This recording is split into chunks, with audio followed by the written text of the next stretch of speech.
He's almost 80 now, but he's got a mind like a calculator, Dwayne tells Edgar, en route to the Bellwether Snacks headquarters. And he still works, too. 2 days a week, like clockwork. You can count on it. He stuck his head into Edgar's office and said he was cruising over to corporate, suggested this ride-along.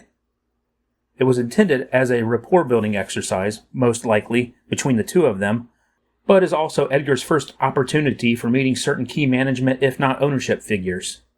So they hopped into the president's spacious, silver-colored truck and now have just about reached their destination.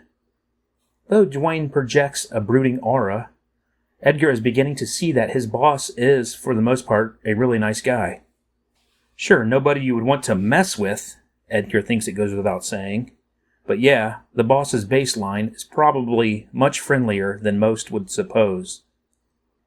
He has a ton of experience, too, having broken into this business as a meat cutter decades ago, and slowly working his way up through the ranks via numerous different companies. And he still has a soft spot for the meat department, it seems to Edgar. If earmarking a product line he wants to introduce, thus far it's almost always something from this category that Dwayne is bringing him.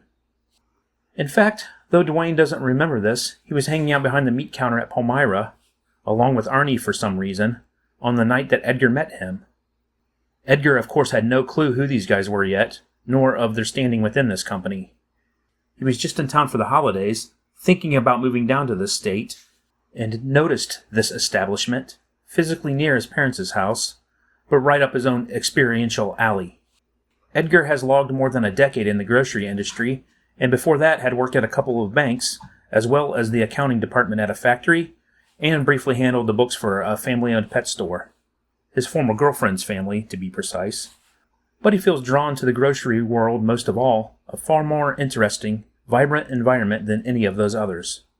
So he and his dad swung through, well after dark on some random December night, and scoped out the Palmyra HHM, had briefly spoken to Dwayne and Arnie both as they stood chatting behind the meat counter.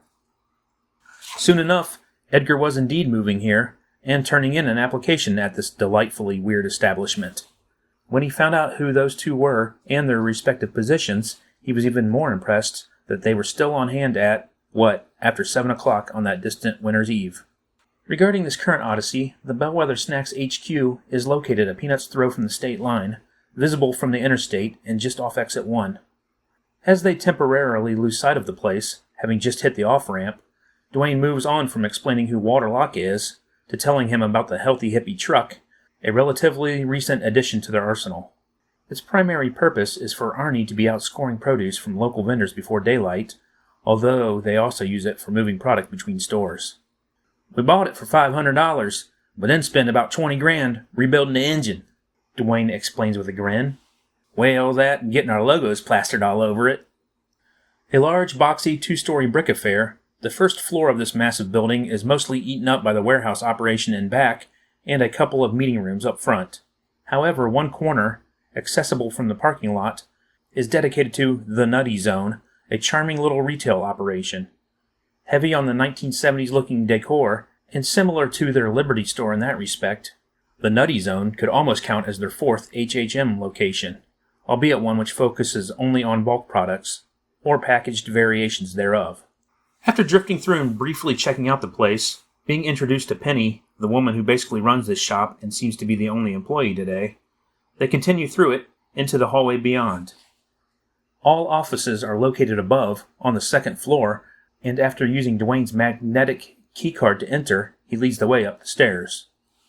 Walter has a relatively small office, just to the right of where this stairwell emerges. He's at his desk, but talking on the phone, and only returns their waves as they stick their head in and keep on moving. Edgar observes some black and white photos hanging on the outside wall, a couple of which appear to feature a much younger Walter, and as they continue walking, Dwayne fills him in on a little more corporate history, that they have similar warehouses and production centers in Memphis, Atlanta, Columbus, and elsewhere, though this is the main one. The setup here is similar to many corporate offices, and, well, yes, office space. The standard arrangement of a large, cubicle-divided floor in the middle, surrounded by actual offices tucked into the edges, typically reserved for those ranking a little higher, nearly all of them sporting windows. So it is that their next stops consist of 3 consecutive rooms along the adjacent wall where Walter's 2 daughters and 1 son-in-law hold down desks. The daughters are mostly only involved with the bellwether aspects of this operation, while the son-in-law, Rob Drake, is for all intents the liaison, the one dealing with HHM, if any dealing is to be done. Though attired in the ubiquitous business casual attire, a long-sleeved dress shirt, yes, but khaki pants and loafers, and clean-cut otherwise, Rob's gray and white hair is left a little shaggier than one would expect, as maybe the last vestige of his own slightly countercultural past. It's hard to glean much from one brief introduction, but he does come across as a friendly enough guy, probably a little on the conservative side. Whatever the case, he is the guy signing their paychecks every week, so it surely can't hurt Edgar to haul himself into this headquarters and shake the man's hand. Speaking of handshakes, as this tour continues next over to the HR lady's office, Dwayne is explaining a handshake deal he recently reached with Mr. Locke. Walter has told him he has complete discretion for opening up future Healthy Hippie locations. If Dwayne thinks it's a good idea, then he will sign off on the project. And as soon as they straighten out some kinks at Palmyra and Southside to make those stores more profitable, Dwayne fully intends to expand. But as far as the smaller details are concerned, pricing and other negotiations on the actual products, yeah, Rob is their man. Dropping off some packet of documents to the HR lady is the prevailing cover story behind this trip. Introduced to him as Doris, she's the textbook, somewhat harried, somewhat grouchy-seeming old woman in gold-rimmed glasses and a button-up sweater, like the town librarian, barely visible behind the mountains of paperwork stacked around her desk. As these two talk in cryptic messages about what they're going to do regarding the unnamed employee in question, related to this document packet, Edgar stands off to the side, smiling and hoping this conversation will be over soon. It's awkward, though in the meantime he entertains himself trying to guess, based on almost no evidence, who this is, the person about to get either disciplined or fired. Surely it relates to this purported Palmyra cleanup, but the individual remains a mystery. He is next introduced to Carmen, their controller, followed by an exceptionally brief sojourn to the belly of this beast, the cubicles. Healthy Hippie Market's very structure is just about as outrageous as everything else involving the place, and as it turns out, they have exactly 1 employee on payroll at this building, and she works in accounts payable. Her name is Kathy Ames, an extremely cheerful and talkative person he's spoken to on the phone exactly once, only meeting now for the first time.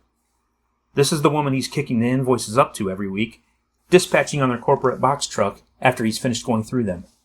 And, while it's great to finally put a face to the name and the voice, he and Dwayne are basically peeling themselves away from her machine gun fire of chattiness. Edgar wouldn't really say this was the most compelling tour ever, but an extremely important one nonetheless, if only to fix some furniture in his mind, and also to reciprocate, get his face and basic Cliff Notes personality points out to them. On their way back down, they take the rear stairwell into the warehouse and load up on about a dozen cases of overruns. Dwayne's explaining to him that, by law, they can't hold over the output from one production run and combine it with the next. If no one orders it, and they don't need the product in the nutty zone, then they box it up and HHM gets the stuff for free. So this is surely helping out their bottom line at least a little bit. And who knows, it may explain some of the candy that Pierre is always blowing a gasket over.